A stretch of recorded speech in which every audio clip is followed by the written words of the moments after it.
Now the serpent was more subtle than any beast of the field which Jehovah God had made. And he said unto the woman, Yea, hath God said, Ye shall not eat of any tree of the garden?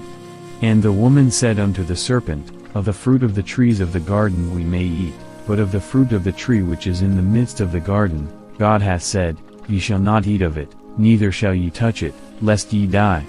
And the serpent said unto the woman, Ye shall not surely die, for God doth know that in the day ye eat thereof, then your eyes shall be opened, and ye shall be as God, knowing good and evil.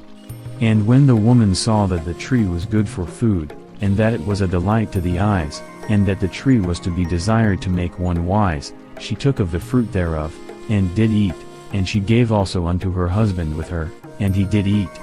And the eyes of them both were opened, and they knew that they were naked, and they sewed fig leaves together, and made themselves aprons.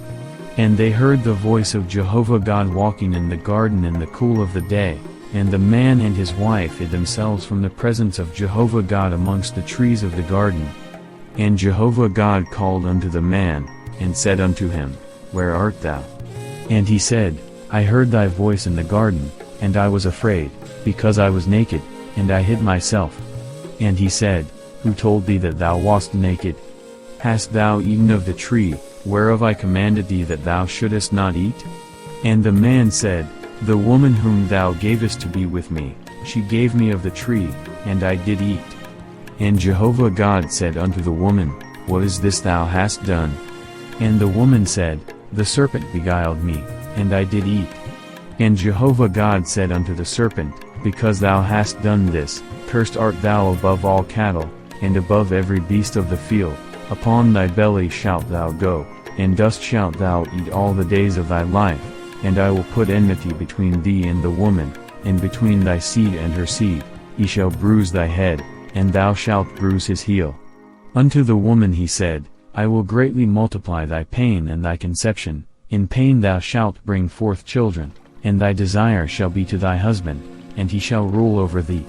And unto Adam he said, Because thou hast hearkened unto the voice of thy wife, and hast eaten of the tree, of which I commanded thee, saying, Thou shalt not eat of it, cursed is the ground for thy sake, in toil shalt thou eat of it all the days of thy life, thorns also and thistles shall it bring forth to thee, and thou shalt eat the herb of the field, in the sweat of thy face shalt thou eat bread, till thou return unto the ground, for out of it wast thou taken, for dust thou art, and unto dust shalt thou return.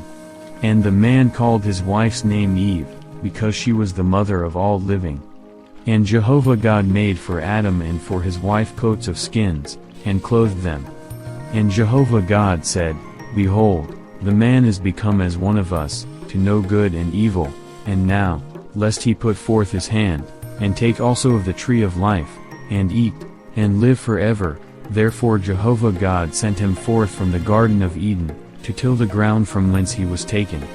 So he drove out the man, and he placed at the east of the Garden of Eden the cherubim, and the flame of a sword which turned every way, to keep the way of the tree of life.